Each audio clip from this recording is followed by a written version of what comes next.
el ideal heroico del buenito, del héroe, del que triunfa. ¿Por qué? Porque si no, no puede haber este cambio. El yo está destinado, está denominado por el desconcierto, pero decide confiar en el alma, aunque lo conduzca a la locura. Jung se siente que va a perder la cordura. Y en ese momento él dice, confío y fluyo con el alma. Me entrego, ¿no? Me rindo. Por eso no cualquiera se rinde. Porque el miedo de la personalidad es tremendo. La locura. ¿Sí? Con perder el control. Fíjense, yo creo que todo estudiante que está metido seriamente pasa por esa parte. Cuando está metido seriamente. Y uno piensa que se puede volver loco. Tanto que uno anda buscando gente que diga, oye, psiquiatra, psicólogo, a ver qué me pasa, porque no voy a perder la cordura. No es nada raro lo que aquí le pasa a Jung, que es muy frecuente en los estudiantes, en todo aquel que se ha decidido entrar en el sendero.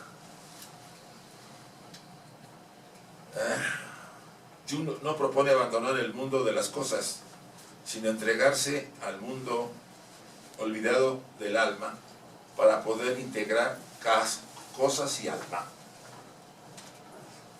¿Sí? Él no dice, váyanse de este mundo, no. Tienes que abrirte al mundo del alma para que tú integres ¿qué? El sentido y el contrasentido. Vámonos. Obviamente, esta condición de ser asesino y asesinado apunta a que se trata de un sacrificio, pues todos verdaderos sacrificios son autosacrificios. ¿Quién se sacrifica en el sacrificio? Uno mismo. La personalidad, chicos, es la que sufre. Le reducen la disciplina, ya empezó a sufrir porque nunca la controlaron, ¿sí? La quieren purificar, pues va a sufrir porque ella quería hacer sus cosas y ahora ya no puede. Se empieza a ver una serie de sacrificios que son autosacrificios. Por eso sufrir no es lo malo. El sufrir es la gran ayuda que tenemos para poder salir adelante. Yo diría que más que usar la palabra, nos transforma. ¿Nos purifica? No encuentro la palabra. Me vino, pero se me fue. Yo tenía 72 años. Nos expía. Una expiación. Nos expía, nos deja en condiciones de ir adelante. Lo que yo sacrifico es mi pretensión egoísta por la cual me sacrifico al mismo tiempo a mí mismo. Se trata de matar lo heroico en uno mismo al estar dominado de que este o aquello es indispensable o desechable. Matar lo heroico en nosotros. ¿Comprenden eso? ¿Qué matarían ustedes de lo heroico en ustedes? ¿O qué mataríamos de lo heroico en nosotros? El yo. El yo. Yo hago, yo pongo. El yo quiere siempre ser el centro, ¿no? Por ejemplo, yo mataría lo heroico en mí de figurar en una sociedad para tener éxito, de que la gente me conozca. Porque el héroe al final es reconocido, ¿no? Y se le rinde honores. Eso es matar lo heroico en mí. Es la vanidad. Sí, la vanidad, el orgullo. Por eso siempre se recomienda la humildad, la sencillez, la autenticidad. Todo eso son contrarias al héroe. Porque el héroe no es ni humilde, ni sencillo, sino es todo lo contrario. Bueno, por lo menos nuestros héroes, ¿no? Ya ven, ahora que estoy metido leyendo mucho a Hércules, finalmente Hércules tiene una interesante posición en nuestro mito personal. Él lleva a cabo un montón de actos heroicos, ¿o no? Mandado por su hermanito, Aristeo, creo que se llamaba. Medio hermano, pero era su hermano. Pero todo eso tiene que ver con nuestro desarrollo. Que al final se mete en problemas porque Hércules mató a su mujer y a sus hijos en un arranque de ira. sea, no era un héroe así de blanquito, blanquito, ¿eh? Por eso al final tiene lo que tiene. Muere poseído por una capa que estaba envenenada, ¿no? Con la sangre del minotauro de Neso, que había sido su instructor. Muy interesante si se analiza la simbología de los trabajos de Hércules. Hay un trabajo que hizo muy bien el señor Ballesteros de Colombia, que lo recomiendo. ¿No lo tiene? A lo mejor se los mando. Es un librito de él, yo lo tuve que escanear para tenerlo. Entonces vale la pena porque va describiendo desde el enfoque teosófico todos los 12 trabajos de Hércules, ¿no? Mató el león de Enea, la hidra, limpia los establos de no sé quién, se roba las manzanas de no sé quién, ayuda a Atlas a sostener el mundo mientras el otro pobre descansa. Hay un montón de cosas muy interesantes, pero todo es simbólico. Ayuda a Prometeo, porque saben que Prometeo tiene lo suyo, ¿eh? Otro gran mito. Había un templo de Prometeo en Atenas, el único en toda Grecia. Porque Prometeo está muy ligado a los humanos. Él nos dio mucho. Déjenme apuntar los trabajos de Hércules. Vamos a hacer la parte práctica. Como verán, el libro rojo es muy complejo.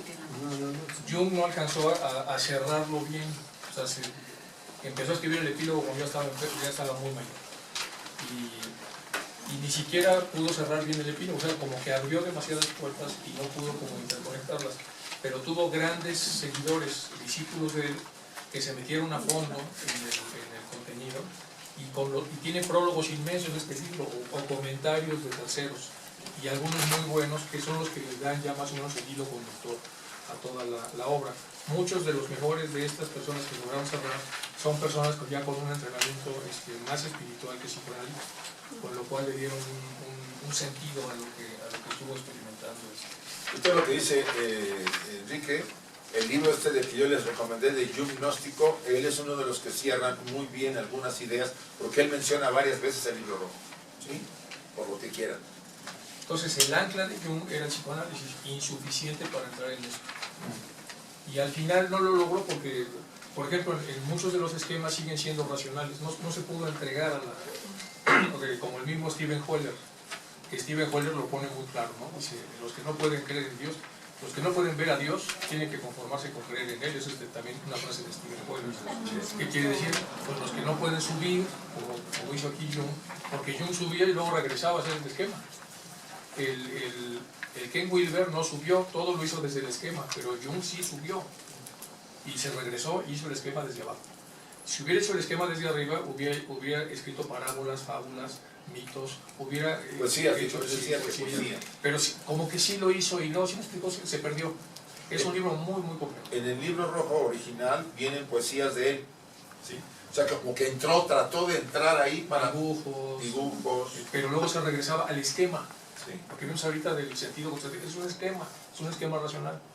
Entonces, al final se le agotó el tiempo y su gran error fue no soltar la estructura psicoanalítica para explicar eso, no pudo. A Freud le pasó también. Freud trató de hacer, él dice, pues ¿cómo no van a poder curar a los enfermos mentales? Que eso neurológicamente se puede. Entonces, y su primer libro que ensayó, que él pensaba que lo iba a hacer en 15 días, se llamaba Práctica para una psicología científica. Y se tardó, después de 3 años se dio cuenta que no podía escribir eso, que era muy complejo. La mente resultó ser mucho más complejo de lo que él pensaba. Él bebió mucho de los griegos y mucho de los griegos está en la teoría psicoanalítica original. Luego tenemos en la foto que mostraste, que había 2 que reconocí, que era el Ernest Jones y el Sandor Ferenczi, y 2 más que no ubico que son de los americanos. Pero ahí faltan otros de ese gran grupo. Era un grupo que contertuliaba, o sea, hablaban entre ellos, discutían, y cuando hay un grupo de mentes muy desarrolladas pasan cosas muy sofisticadas. Por ejemplo, el amigo de Mozart, al que le hizo el Glicosi Partítico, el de los sueños, el hipnotista que también toca mucho Blavatsky, Mesmer. Mesmer tomaba café todos los días con con el de la gravedad, ¿cómo se llama? Newton. Con Newton. Entonces estaba Mesmer, Newton, imagínense tomando café todos los días, pues, obviamente algo pasa en las mentes de cada una de esas personas. Bueno, pues Jung con Campbell, con... Le llamaban círculo de Eranos. Quien quiera entrar a Google y busque círculo de Eranos. Y van a ver que hay libros editados por ellos, creo que hay en español, de las reuniones que tenían anualmente o a cada 2 años y trataban temas de mucho interés, sobre todo interés de este tipo, ¿no? Mítico, espiritual, etc. ayudándose desde su época. Por ejemplo, Mesmer le llama magnetismo animal por la amistad que tenía con Newton, porque Newton era un físico, y era un físico, no era un físico común y corriente, era un físico muy adelantado a su época. Campbell también era una persona muy adelantada a su época, desde el punto de vista de los modelos que estaba, influyó a Ralph Linton, que a su vez, si me explico, son como mentes muy importantes que al hacer, bueno, Oppenheimer y Einstein, o sea, hay un montón de, o el mismo Einstein con el hindú con este famoso que fue su amigo de... matemático brillante. Sí, me explico, ese tipo de, bueno, y de los griegos es lo que estamos comentando ahorita, Loxa Rampa. No, es uno muy famoso de la, un poco mayor que él. ¿El poeta? Sí, era poeta. Era poeta. ¿Tagore? Sí, Rabindranath Tagore. Eran grandes amigos. Y cuando iba a ir a Londres se pasaban largas horas hablando. Y o sea, había son 2 cerebros privilegiados, 2 corazones muy desarrollados que entran en interacción y tienen una gran síntesis desde esas diferencias. La síntesis es lo fundamental, que es lo que se llama supersentido Jung. No todas las mentes son capaces de hacer una síntesis, tienen que proyectarse mutuamente. Son 2 interioridades concéntricas que se proyectan mutuamente, generan este espacio. Dice Larrañaga, el padre, dice, es un espacio perceptible pero no explicable. Y cuando eso se da, el conocimiento se dispara de una manera impresionante. Enrique mencionó a Mesmer. Madame Blavatsky insiste mucho en este autor, el magnetismo animal, porque dice que quien conoce la técnica o quien conoce el secreto del mesmerismo tiene facultad, despierta cosas que normalmente no son frecuentes. O sea, habla acerca de influir, de ayudar a la gente, tiene que ver mucho con ello. Hay libros de Mesmer, ¿sí? Incluso traducidos, y podrían ser interesantes porque incluso yo tengo uno de ellos por recomendación que la señora hace. Yo quise consultar para saber quién era Mesmer, ¿no? Fue brillante, incluso en un momento dado atrajo mucho a la comunidad en Francia, ¿verdad? Sí. Después decayó bastante porque le pusieron 4, ya saben. También se casó con una muy rica y hizo un teatro especial, ahí llegaba Mozart, que era amigo de ellos. También Mozart estaba metido en este tema. Acuérdense que estos personajes, ya los de los círculos de este calibre, ya existían secretos desde la Edad Media. Se hablaba que, por ejemplo, Botticelli, no sé si Leonardo da Vinci y otros del Renacimiento se reunían, o sea, pintores, escultores de brillantes mentes, porque ellos hurgaban en los secretos de la ciencia y del arte y de la espiritualidad, porque el temor a que la Inquisición los pescara, y ya saben lo que hacían. Vamos entonces aquí integramos nosotros 3 o 4 autores importantes. En la página 34 está, la 14. Algunos de los autores están hablando de la parte más hermenéutica y de la parte semiótica, aunque no vamos a tocar la parte semiótica de momento, pero sí vamos a tocar la parte hermenéutica. Y luego Isaac ya lo tocó cuando hizo ir al pasado, a un momento, hacer una reconstrucción que se podía haber hecho por imaginación, pero también se puede hacer como que tiene más impacto. En realidad, incluso la terapia, ¿quién conoce la terapia Gestalt? La terapia Gestalt de alguna manera reproduce un poco, por ejemplo, ustedes pueden hacer un sueño en terapia Gestalt. Ya saben que en el sueño, pues todas las partes del sueño tienen algo que decirnos, ¿sí? Porque está constituida el escenario del sueño por parte, ¿no? Una silla nos dice algo, una mesa, una cama, todo tiene un significado. Entonces, la técnica Gestalt puede ayudar, o también el de las constelaciones familiares, porque se constela un sueño y sale todo. Pero son técnicas hermenéuticas, vienen de lo hermenéutico, dice que es más el todo que la suma de las partes. Aquí viene una pequeña síntesis. Entonces la Gestalt también toma eso. Toma mucho de lo que ya existía de los hermenéuticos. Y lo dice Freud, lo dice, No he descubierto el hilo negro, yo lo tomé del budismo zen, Claro. lo tomé de aquí, de aquí, de aquí, de aquí. O sea, no se da baños de gloria. Entonces, al final, el hermeneuta lo que quiere hacer es contextualizar, encontrar en el contexto e integrar lo que está pasando. Y para eso tenemos que creer en la reencarnación, tenemos que creer en el karma, porque si no están, ¿cómo integramos eso? Hay cosas que no tienen sentido, el único sentido se da a través del presentido, es decir, de lo que pasó en todos sus integrantes en la vida anterior.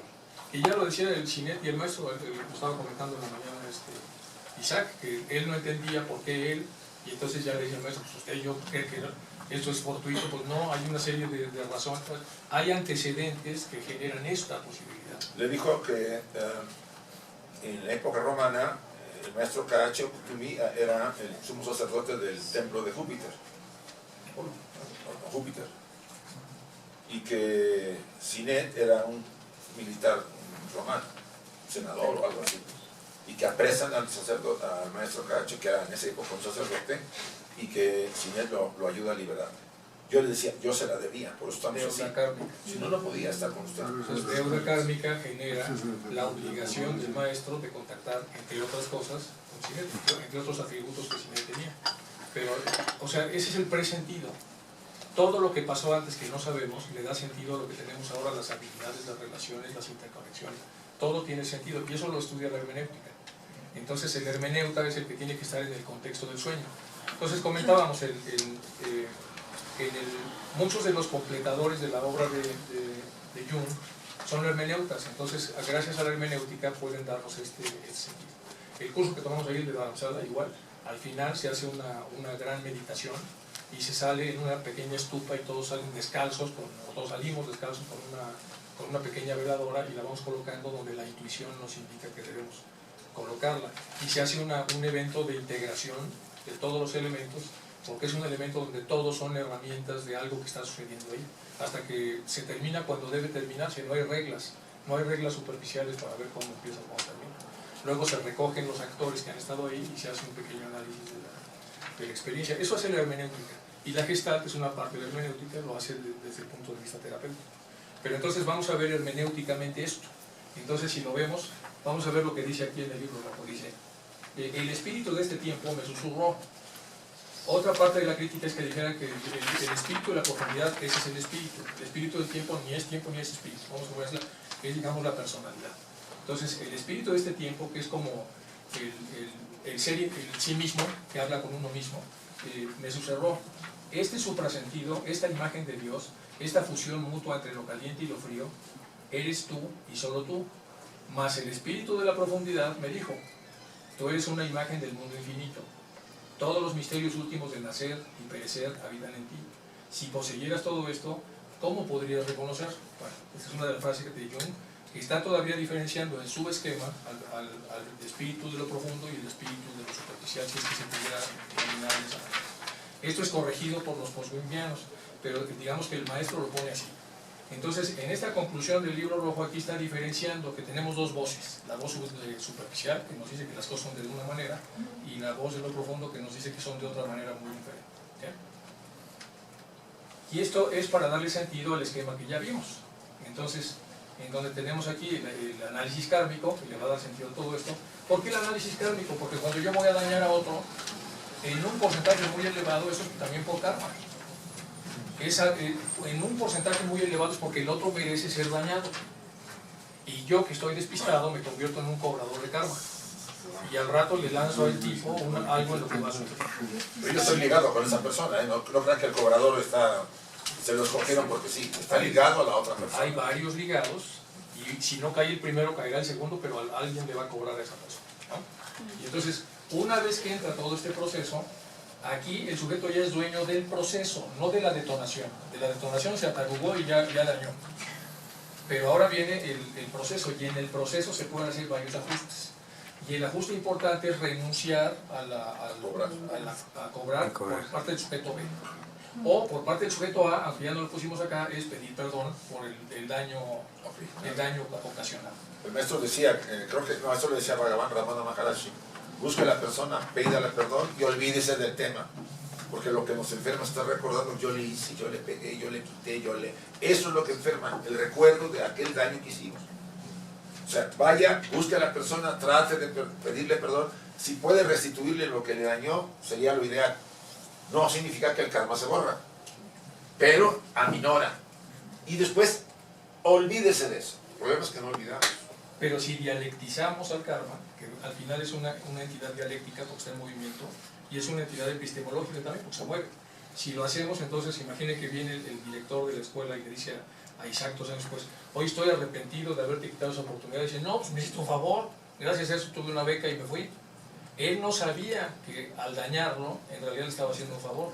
Lo único que sabe es que lo dañó y está arrepentido, pero por esa ceguera que tenemos de la concatenación de sucesos es que no vemos cuál es el impacto real del flujo de la vida. Ahora, ¿ustedes creen que él no estaba en el juego para que hiciera eso? Que no era Sí, parte estaba. que no era parte del rompecabezas que se tenía que dar. Era parte. Era un personaje, él quizá actuó hasta como actuó, movido realmente. Yo me acuerdo ahorita de esto porque cuando le dice, cuando se acuerdan de Saúl y Jacob, no, de David y Goliat, no, de David y el rey Saúl, no, de Saúl y David, ¿se acuerdan? El rey Saúl. No, Evo Morales y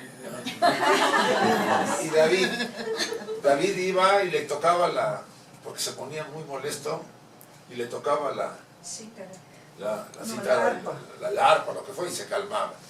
Pero decía, Jehová le metía ideas malas a Saúl, el rey, para que le diera más a David. O sea, es como si los personajes que nosotros a veces representamos somos fichas. Esa sensación me produce a mí a veces. Para un evento como el caso que comenta Enrique, es como si tú estuvieras predestinado. Mi caso, tenía ese maestro que hacer, eso sí, porque si no lo hace yo no me voy. Sí, vamos a ponerlo de esta manera. Isaac iba hacia la beca, pero una mañana tomando un café o lo que sea le surge: pues mejor quiero el tiempo completo. Y entonces se sale de estas huellas que debe seguir y va y le dice al maestro, y dice: pues sí te contratamos. Y entonces se empieza como a desviar todo. Entonces estas entidades tienen que entrar en las mentes de estos sujetos para desmontar esa situación. Pero de alguna manera, aunque están haciendo el bien, ellos se quedan con la conciencia de que están haciendo mal. Entonces con el sentido de culpa va y le pide disculpas a uno de los grandes libros del Tai Chi es lo mismo, como el maestro de Tai Chi le dio instrucciones a la señora para que le fuera súper mal, y le fue bien porque la señora era muy pura y el mal no pudo entrar para fracturarlo. Bueno, ese es el esquema. Una vez que viene la detonación, porque ya nos atarugamos, ya nos metimos en el rollo ese, o nos remetimos porque estábamos de alguna manera vinculados, viene una segunda oportunidad, que es el proceso. Y ahí ya los dioses dicen: bueno, a ver cómo lo maneja este tipo, ¿no? Vamos a ver cómo lo trabaja. Si lo puede incrementar, lo puede decrementar, puede pedir perdón, puede buscar venganza a la persona que ha recibido el mal, o puede olvidar y perdonar. Eso no lo sabemos, ya depende de la madurez del alma. Y aquí se van a generar también otras consecuencias según lo manejemos. Y en ese manejar, entonces, lo primero que aprende la parte más superficial de la estructura, la que ya está colindando con el alma, sería la parte del puente superior, la parte más baja del puente superior que va hacia el ambiente superior. Empieza a tener estas ideas de la ciclicidad, de que todo mal vuelve sobre sí mismo, independientemente de cómo le llamemos karma o lo que sea, es que ese mal que se hace regresa y vuelve. Ese planeta que salió en la elipse va a regresar a ese lugar, es inevitable, va a regresar para bien o para mal. Y el que ha puesto en movimiento ese planeta, como lo hizo en su momento la energía sin conciencia, la energía con conciencia, pues el individuo con conciencia ha lanzado algo que en elipse va a volver, inevitablemente. Y esa conciencia es una conciencia ya superior de la parte más baja, pero suficiente para que el sujeto ya se lo piense. Y entonces empiece a ver si realmente quiere o no quiere cobrar venganza. Y en caso de que quiera cobrar venganza, pues ya se complicó aquí todo el asunto, y van a estar ligadas estas personas durante muchas encarnaciones seguramente, hasta que lo resuelvan. Entonces aquí tenemos un primer cuadro interactivo que es para conocerse a uno mismo, y venía entonces lo que ya estaba comentando Jung al respecto, de cómo dialogan estas dos partes. Y ahora entonces vamos a contestar un pequeño cuestionario. ¿Soy resentido? Eso es cuando ya se retomó el programa. Y aquí siempre, casi siempre, muchas veces, a veces, pocas veces, casi nunca o nunca. Y abajo, perdono cuando me hacen daño. Siempre, casi siempre, muchas veces, algunas veces, pocas veces, casi nunca o nunca. Seamos sinceros, chicos, no metan mano negra. Cuando están en Katmandú, que ahora acabamos de estar en el viaje hermoso que planificó Isabel, ustedes ven a un monje que de repente uno de una bicicleta le pega y el monje se levanta y le devuelve una sonrisa y ve si se lastimó el otro, cuando el que se lastimó es él, lo monta otra vez en su bicicleta, lo perdona, da la media vuelta y se va. No somos monjes, pero bueno, de alguna manera vamos a... Ellos tienen un entrenamiento muy sofisticado, están todo el día sobre eso. Además, en uno de los monasterios nos tocó ver cómo instruye el monje que sabe más al que sabe menos a través del famoso aplauso, y eso es una maravilla. Ceci también lo grabó, yo también grabé un poco, porque nos dieron la oportunidad de grabarlo cuando estaban en la sesión de entrenamiento. Y es una sesión donde está el discípulo abajo y el maestro arriba, y le hace una pregunta sobre filosofía esotérica, y entonces el otro, si contesta bien, siempre hay este sonido, muy bien, y si contesta mal, ¿qué pasa? Lo asesino. Si pone la mano al revés, Sí. y le da su sacudida, le toca la cabeza, luego pero de alguna manera tiene como una repercusión muy blanca de lo que hizo mal, y de repente sale un gritillo por ahí, si es que a lo mejor ya van 5 o 6 veces que el tipo no responde, pero están todos, es una locura, parece gallinero eso, que todos están de alguna manera metidos en el proceso de enseñanza. Es muy hermoso, no son cosas que se practiquen acá, y tienen simbolismos que no entendemos, tanto del aplauso, del sonido, etcétera, etcétera, pero sabemos que es parte de la instrucción y que debe tener además.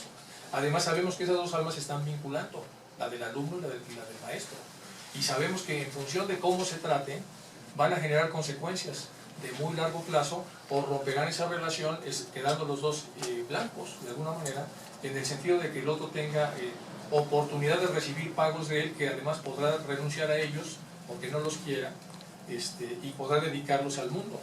¿Sí me explico? Esa es obviamente otra mentalidad, la que se vive allá, pero al final tiene esta base.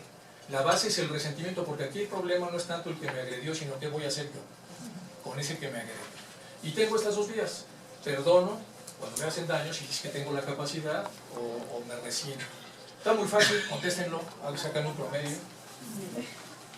Kurt Lewin tiene un método donde dice, esto que queremos cambiar mientras esté cristalizado, está congelado, no lo podemos cambiar. Primero tenemos que licuarlo. Entonces el primer paso es licuarlo, convertir el hielo en agua. Ya que está en agua, formamos un molde nuevo, que es el molde de lo que queremos hacer. Y entonces esa agua la metemos en el nuevo molde y lo volvemos a congelar. Es freezing, se licua y luego se vuelve a congelar. refreezing, le dice. Procesamiento del dolor, en realidad. Es el proceso del dolor. Pues el proceso de cualquier cambio se hace de acuerdo a este modelo. En cuestión del resentimiento y del perdón, yo creo que se tiene que medir en qué dolor, en qué grado de dolor estás, o sea, cuánto te ha dolido ese... Eso es mente racional. Cuando tú tienes la disposición de perdonar, y se ve con los monjes, puedes perdonar todo. El Papa trató cuando dieron el balazo, ¿no? Ir a perdonar ahí al búlgaro que porque estaba dando una instrucción. No sabemos hasta dónde realmente era un perdón de corazón, pero fue y trató de perdonar. Por lo menos digamos que trataba de hacerlo. Yo considero que Wojtyla era un Papa muy desarrollado, pero sí en la mente racional también. No lo veo muy espiritualizado, pero de todos modos es un Papa admirable en lo que hizo. Por eso supongo que cuando fue a hacer eso estaba dando una instrucción para todos los fieles o los feligreses de que se puede perdonar, incluso recibiendo la peor ofensa, etcétera, etcétera. Pero lo que uno ve en los países orientales es que realmente la gente sí puede, sí perdona cosas terribles, ¿sabes? Y que te dolieron, claro que te dolieron, por eso no vas a perdonar. Porque si tú vinculas que en función del dolor, pues yo no voy a poder perdonar, porque si duele mucho el resentimiento del que va a tomar lugar, entonces ya no tendría mucho sentido. En la parte profunda espiritual no hay rencor, no existe. No se puede operar ahí, solo se opera en la parte superior. Y una consulta, y esto se ayuda con la memoria, ¿no? Si uno se acuerda de ese daño, Sí. entonces obviamente se graba en la memoria, pero si uno se olvida... Pues mira, ¿cómo se da el tema de abstracto? Que en México nos enseñan de chiquitos que Estados Unidos nos quitó la mitad del territorio. A ustedes que les quitaron la salida al mar. Ninguno estaba con ni ustedes ni nosotros. Sí. Ni sabemos lo que pasó, si lo vendieron, si me explico, dicen que una guerra, lo que sea, y estamos súper resentidos. Y ni estábamos... También el Leiderman, ¿te acuerdas que decía que no, es que Blavatsky pasó? ¿Y usted estaba ahí? No, dice, entonces es romántico, es teórico, es abstracto. ¿Usted estaba ahí? Entonces, de repente, también tú cuando estábamos dando una charla que ves que alguien dijo, no, es que Krishnamurti jamás conoció a Radha Burnier, dices, a ver, yo sí estaba ahí, y yo estaba en la casa de Radha Burnier, y estaba Krishnamurti, estaba Radha Burnier, estaba yo, y Radha me invitó a conocerlo. Bueno, eso ya no es romántico, eso es. Pero, ¿cuántas veces nos vamos con el romanticismo? Porque es un speaker al que le creemos mucho y entonces automáticamente ya empezamos con un retor espectacular. Y es lo que ahorita están haciendo mucho en las noticias de Facebook y todo eso. Sí. Que las llamadas fake news. Fake news. Que son mentiras o que son malas intenciones y no las tragamos.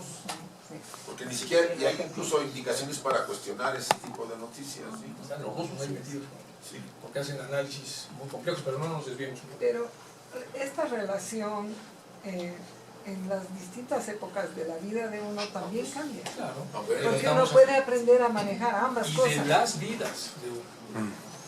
Porque ya llegamos a esta habiendo trabajado estas cosas. Y claro, el lugar donde nos siembra, pues nos va a presionar para que las cosas sean de determinada manera, pero al final de cuentas nuestra profundidad en algún momento dado dirá, bueno, ya basta y vamos a ver cómo se puede trabajar esto. ustedes asumen que no se dan cuenta de que de alguna forma han nacido en ciertas condiciones que les han llevado a tener acceso a cierto conocimiento. Y no nomás me refiero al conocimiento teosófico, puede haber cábala, alquimia, o sea, otros conocimientos. Pero ¿por qué? O sea, ¿por qué yo estoy en esta línea? Entonces aquí viene una respuesta del maestro Cache, cuando le dice a Led Peter, creo, a Ani Besa, ¿ustedes creen que ustedes son la primera vez que están en esto? Que esto es la primera vez que tienen acceso a esta enseñanza, a este conocimiento. Y él no se refiere a la enseñanza específica de algo, sino a la enseñanza espiritual, oculta. No, o sea, la mayor parte de las almas que se interesan en esto han trabajado por vidas, digo, para llegar a esto. No sé, usted se lo ha ganado la oportunidad y ojalá no la pierda, así se lo dice a Sinet. Entonces, nos responde mucho a que esto no es una chiripa. No sé si usted le dice. Casualidad. Es una casualidad y suerte. Hay gente que ha buscado a la sociedad teosófica por años y pasaba enfrente y no la veía. Algo hay. Como Sinet. Pero bueno. Sí, ya bromas aparte, a lo mejor alguno de los más resentidos acá de no tener salida al mar fue un chileno que le quitó la salida al mar en otra vida y ahora le toca padecer esa situación. Bromas aparte, ¿no? Pero mucho de lo que padecemos y nos molesta, pues seguramente fue producido por nosotros. Por eso es que bromas aparte, o sea, puede ser muy lejano o muy cercano. Y como los mexicanos nos burlamos de todo, igual nos dicen los americanos, si ustedes están enojados por todo ese terreno que les quitamos, si pues claro, se llevaron la mejor parte donde están los freeways y los pasos a desnivel, Los balcones. nos llevaron lo más feo. ¿Cómo no vamos a estar? Es otra vez bromas aparte. En realidad son situaciones que pasan en otros momentos, que no sabemos quiénes éramos ni dónde estamos en esos momentos. Lo que sabemos es que estamos en este momento. Y traemos un bagaje y sí podemos transformar un poco eso. A través de un ejercicio como el que vamos a hacer ahora, o a través de la meditación profunda, del contacto con lo profundo, y ya desde lo profundo podemos tener esta ¿qué es lo que nos dice aquí de los sueños? Vean lo que dice Jung de los sueños también en el libro rojo. Dice, los sueños son las palabras rectoras del alma. Fíjense, aquí ya estaba como muy metido, ya estaba mucho más embebido en lo que estaba haciendo. Entonces dice, los sueños son las palabras rectoras del alma, eso suena muy bien, o sea, muy bien. De ahí, ¿cómo no habría de amar mis sueños y no hacer de sus enigmáticas imágenes un objeto de mi contemplación diaria? Pues esa frase está perdida y metida en este libro que fue escrito durante muchos periodos y muchas épocas de la vida de Jung. Y seguramente es de los últimos, porque ya está muy bien estilizado. Y abajo, aquí viene el Bernardo Durante, que ha citado muchas veces Isaac, que es de los grandes biógrafos y introductores de Jung, que dice, la alquimia constituye la clave hermenéutica fundamental de la obra junguiana. O sea, no es posible ver a Jung si no metemos un poco de hermenéutica y un poco de alquimia. Aquí hicimos un ejercicio muy simplón de una alquimia psicológica, por así decirlo, de Kant, pero se podría hacer algo mucho más profundo. Ya lo había comentado Isaac con el migreno, el delantero y el burrero. Y luego de hermenéutica, bueno, ya viene un poco ahí en su materia. Dado que el lenguaje del espíritu de la profundidad es el de los sueños, que es más o menos lo que está diciendo ahí, por favor describa un sueño que haya tenido en cualquier momento de su vida. Y aquí vienen unas líneas que ya no nos va a dar tiempo de ver cuestiones de tiempo, pero tendrían ustedes que anotar un sueño. Y después de poner el sueño, el que sea, hay que hacer el análisis hermenéutico del sueño, es decir, buscar la totalidad del sueño.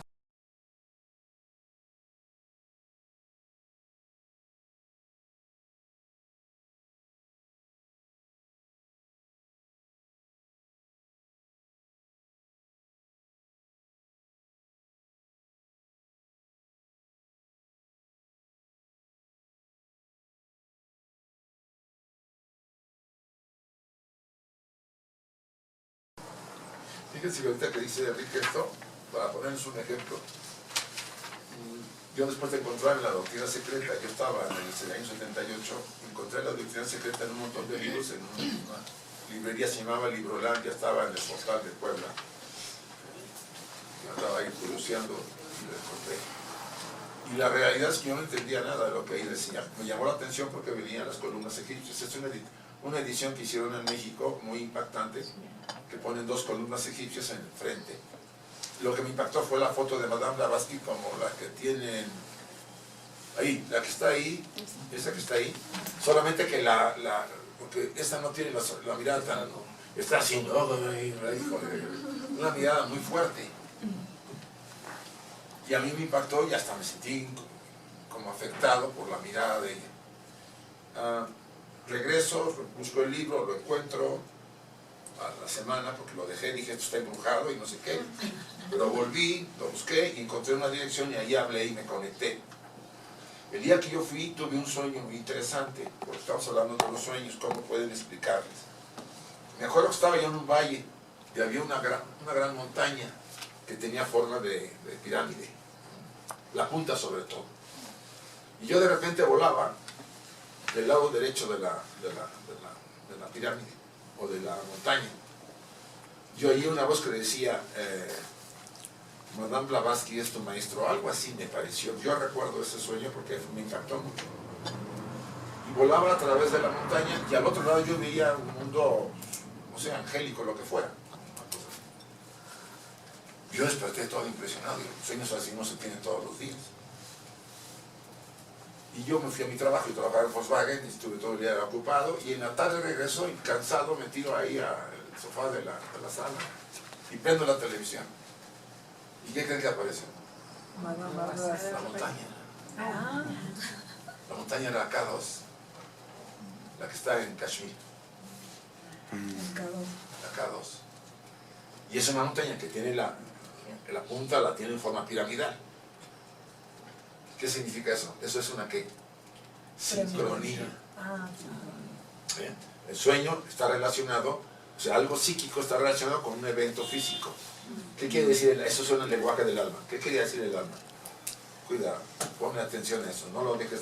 No pienses, un sueño muy bonito, ya se fue. ¿Comprendemos lo que quiere decir eso? ¿Sí? Era sumamente importante lo que yo estaba haciendo. No me podía descuidar. Y después vino otro sueño, más fuerte que ese, pero ya me llevó a entrevistarme con que era presidente de la rama en Puebla, y a pedir una cita para que me diera oportunidad de asistir a las reuniones. Entonces, lo que es importante, como comenta, es que los sueños son un lenguaje del alma, es la manera en que el alma, uno de sus lenguajes, porque tiene varios, de transmitirnos ciertas cosas, para que tomemos conciencia. Y todavía ve que somos muy escépticos, porque así somos la mayoría, todavía nos planta otro fenómeno en nuestra vida cotidiana, ¿no? Que aparezca la imagen, entonces dices, uy, aquí hay algo. Esto no puede ser simplemente un sueño, porque lo volví a ver. Y a la primera que prendo, estaban pasando un programa, un vídeo de francés que habían subido a la montaña. Entonces presenta la K2 y, uy, es por ahí. Y yo después me entero que el maestro Kaishi tiene su centro atrás, vive atrás, en la zona de la montaña de K2. Pues 20 años después. Porque está ligado el lugar donde él vive con la entrada por en la frontera con el Tíbet, en Darjeeling. Por ahí entró Damodar. O sea, hay una conexión. Entonces, uno a veces le da poca importancia a los sueños, y los sueños están siendo algo muy importante para mí, hablo para la persona, es muy, muy personal. pero tienen ese lenguaje. Bueno, y ya para terminar, y hoy vamos a las preguntas para poder terminar este material. En la parte hermenéutica, el que más se utiliza, los hermeneutas que más se utilizan en el sueño es si va hacia la unidad o la separatividad. Sí, bueno, sí. Y esto ya nos salimos un poco digamos que Jung lo dejó disperso, no logró integrar, sus discípulos sí, los confucianos, hay muchos muy potentes, han logrado esto, integrar la integración, la unidad, unir lo que se desmembró. Y está en los mitos que ya ha comentado aquí Isaac, ¿no? Los mitos egipcios, etc. Siempre está desmembración y reunificación, unión, separación, etc. Entonces tenemos que ver en el sueño que ustedes están soñando, lo ponemos ahí, cuáles son los elementos, y el tipo de polaridad. Es una polaridad enemistante, dispersadora, es un comentario que tiende a la dispersión, a la segregación, a la separatividad, o son cosas en el sueño que tienden a la unidad. Por ejemplo, el sueño que tuvo Isaac es el sueño a la unidad de esta institución con él. Le está diciendo que debe unirse, ¿no? Está volando para llegar a él. Si fuera un sueño al revés, que está volando en el sentido contrario, y si me estoy yendo, pues es un sueño que va hacia la separatividad, ¿no? Si hubiera sido el lado izquierdo, hubiera sido otra cosa. Separatividad también. La simbología de cada lado de la pirámide. ¿Sí? El lado derecho, la diestra, El camino correcto, el camino del desarrollo, y el lado izquierdo, el camino del mundo, del retroceso. la mundanalidad, etcétera, etcétera. No, los sueños tienen una clave también. El camino del retroceso vuelve hacia abajo y el otro camino sube arriba, como dicen los españoles. Y yo le digo, ¿no subes abajo? Y luego el mundo mundial. El mundo mundial, sí.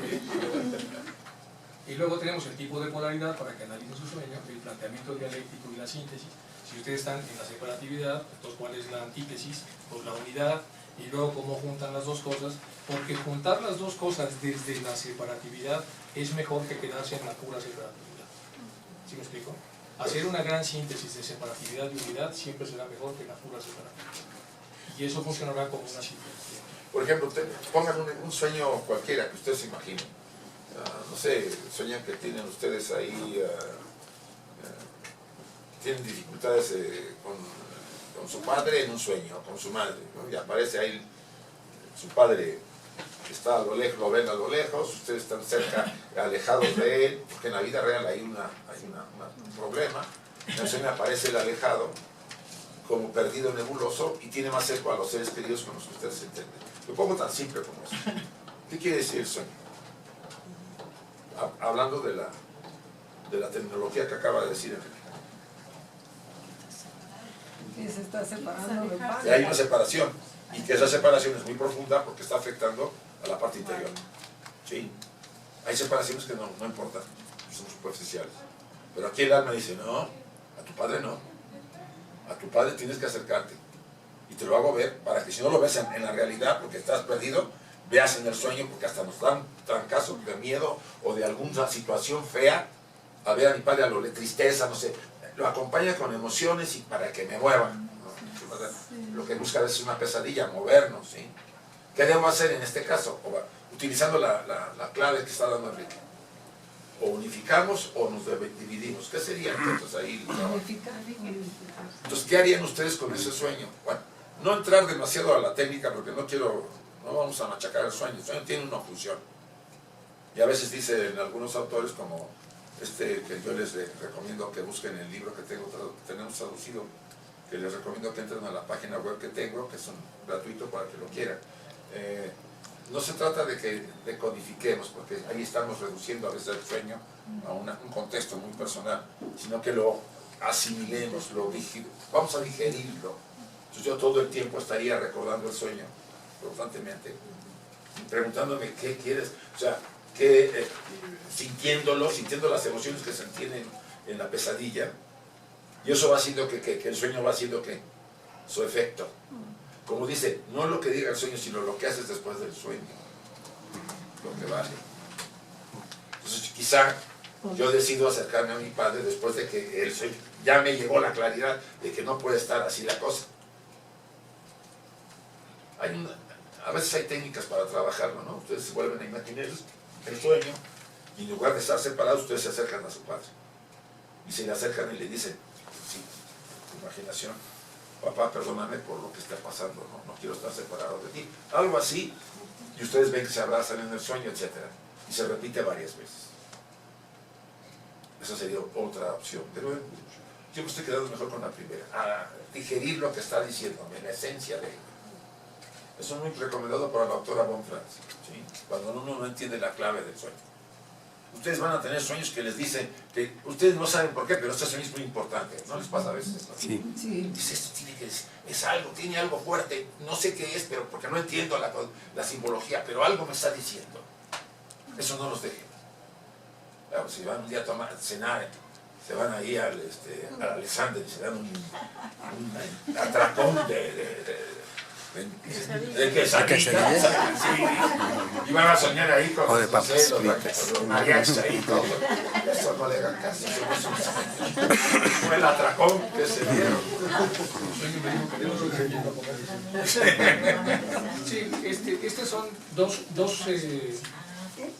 sistemas heurísticos para que las partes tengan relación con el todo. Y nos da la velocidad de la unidad, el nivel de la unidad, o sea, todo eso lo podemos ya determinar, pero no con la mente racional. La mente racional va a destruir esto. Nos lo va a...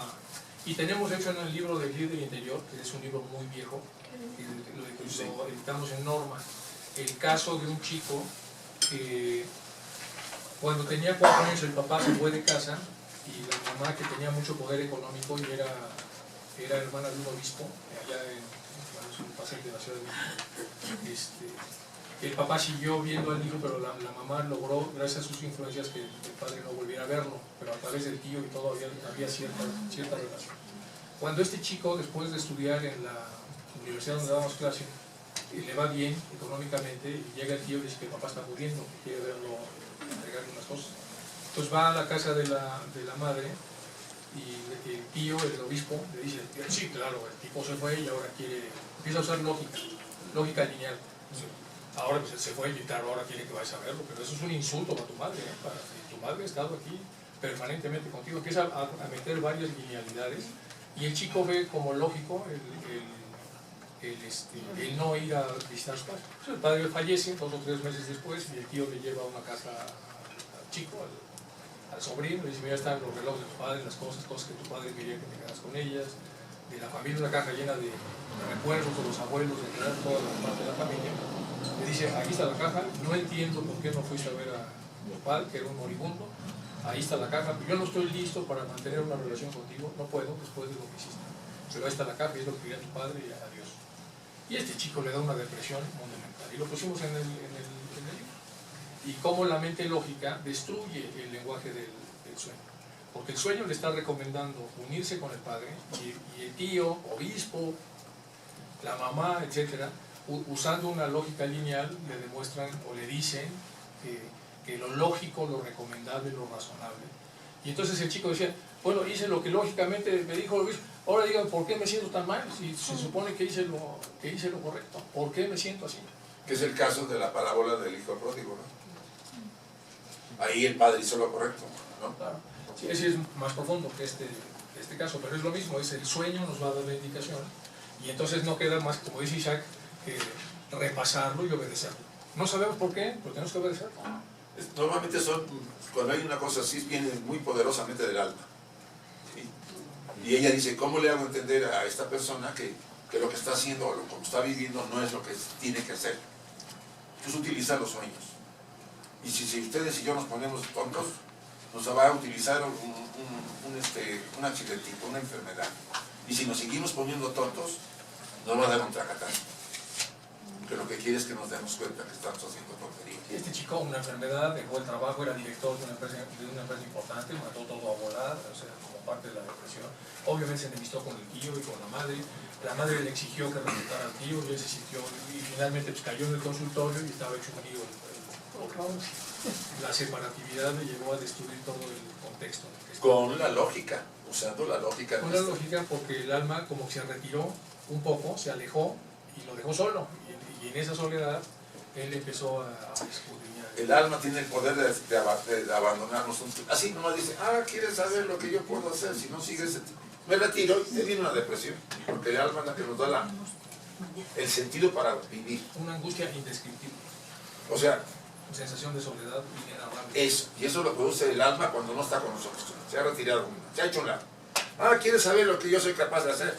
Mira, no quieres seguir las indicaciones, te lo voy a hacer sentir de otra manera. Sin mí no puedes vivir. Al grado que se pueden suicidar, y ustedes lo saben. Para ver el poder que tiene la parte interior sobre la estructura que cree que la puede hacer toda. Pues cuidado con las relaciones lógicas que a veces nosotros justificamos racionales. Y no lo van a justificar. Siempre que ustedes se acerquen al perdón, al olvido, al no rencor, no sé, aspectos que hablan de la unión, de volvernos a unir, de ver lo mejor de la persona, aunque haya hecho tonterías, no me importa. Es un ser humano que ha hecho cosas muy buenas y me voy a quedar con eso. Están ustedes a favor del alma. Todo lo contrario, sufrirán, y ella pues tiene tanto poder como para decir, bueno, ya no te necesito. A ese grado. No tiene. Simplemente se retira y nos podemos hacer suicidar. Porque ya no nos interesa vivir. Ella nos da el sentido. Ustedes y yo hacemos cosas porque nos llama la atención, ¿o no? Sí. ¿Por qué nos encantó ir ayer a Copacabana, estar en la Isla del Sol y dar vueltas por ahí?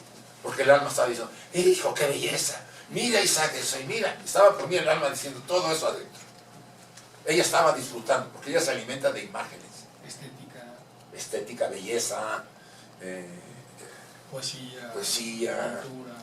Todo lo que es el arte, ella lo disfruta porque le gustan las formas. Belleza. Sí, entonces... Todo tipo de arte, exceptuando Picasso. Entonces, de alguna manera yo le agradecí a ella, digo, gracias por estar acá, porque a ti te gusta y pues eso me gusta a mí. Y porque también nos invitaron los hermanos de la rama.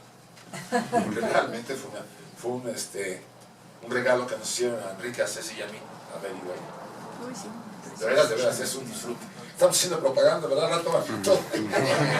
Todos los españoles. Un grupo de españoles. Y así nos pasó con un hotel en Delhi. Vamos a un hotel que se llama Tushita, ¿no? No, Janta. Ajanta. Es un hotel bueno, bonito y barato. Entonces, pues nos fue tan bien que empezamos a hacerle propaganda, ¿verdad? Con tanta gente. Al rato el hotel estaba lleno de españoles. Se duplicaron. Pues sí, todos iban ahí. Compraron hoteles como 4 alrededor para... Ya no se dan abasto. Lo que pasa es que los hoteles en la India son sumamente caros o bien feos. O sea, están en ese rango de que o son 4 o 5 estrellas o se van ustedes a rascar las pulgas por todos lados. A ese grado. Pero ese hotel está en intermedio de los pocos. Como el Ritz o el Copacabana.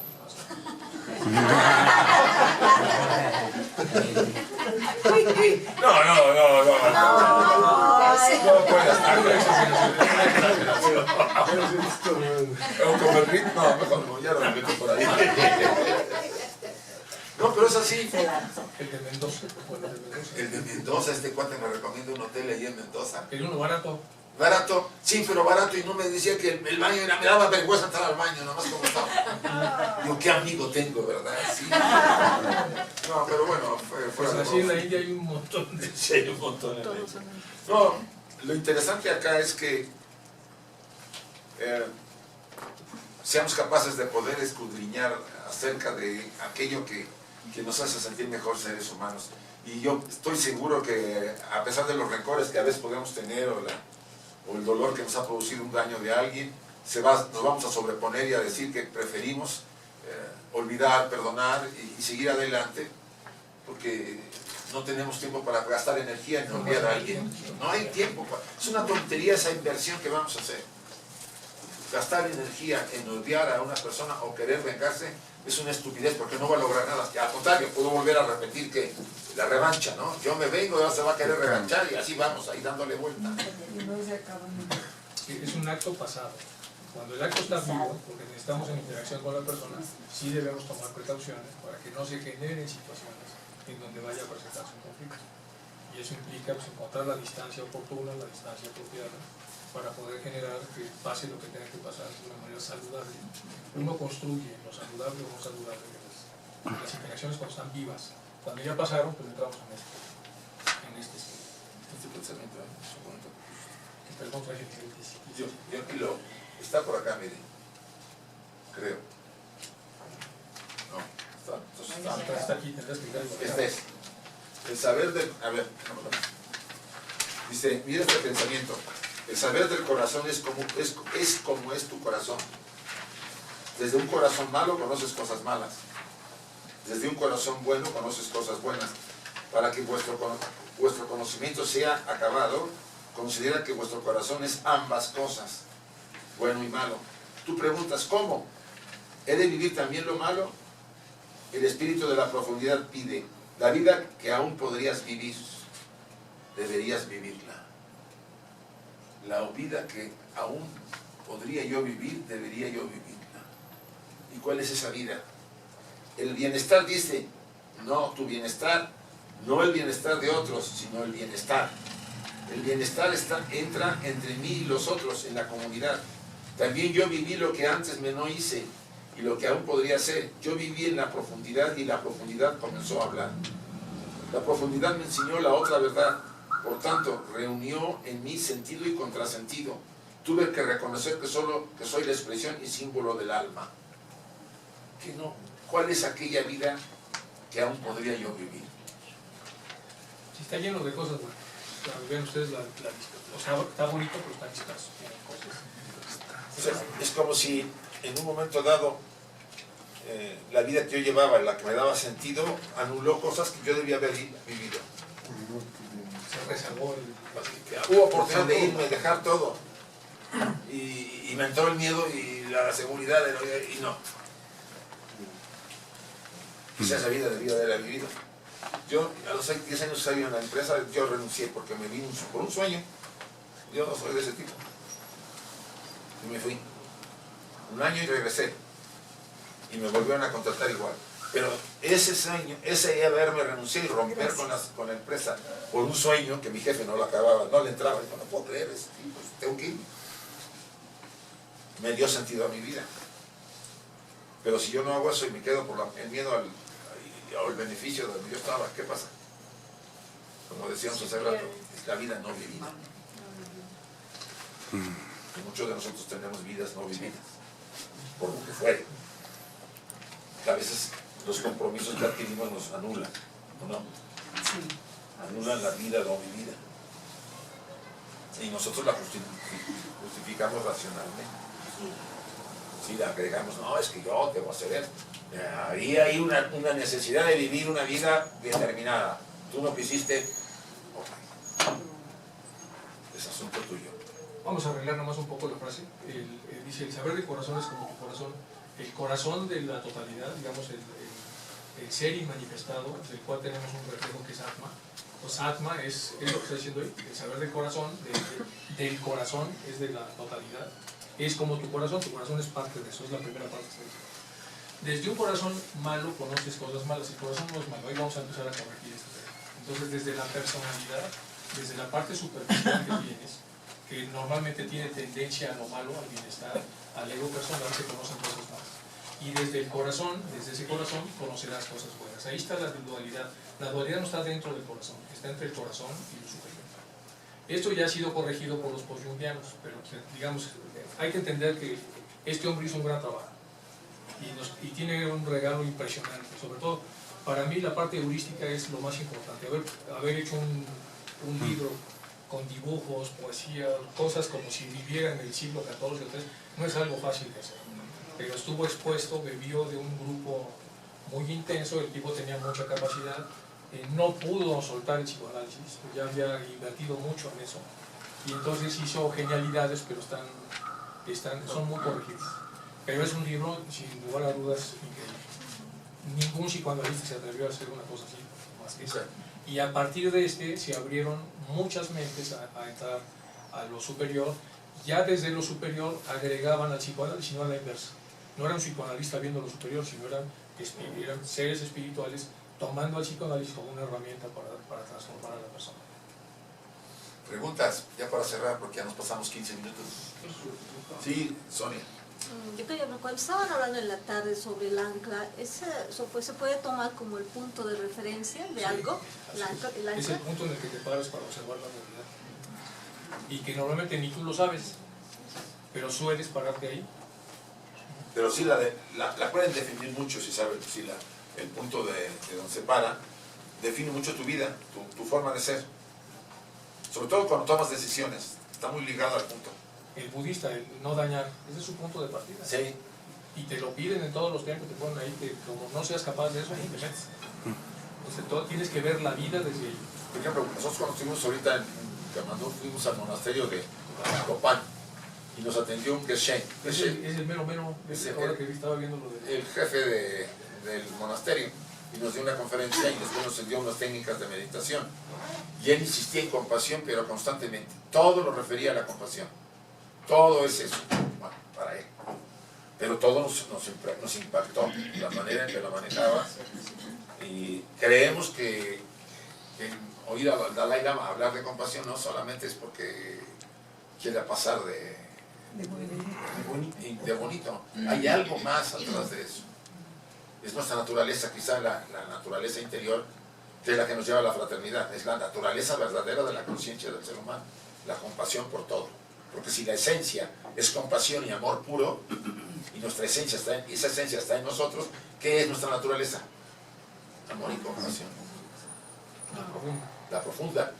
Ya lo demás se distorsiona porque la personalidad ya tiene otras cosas.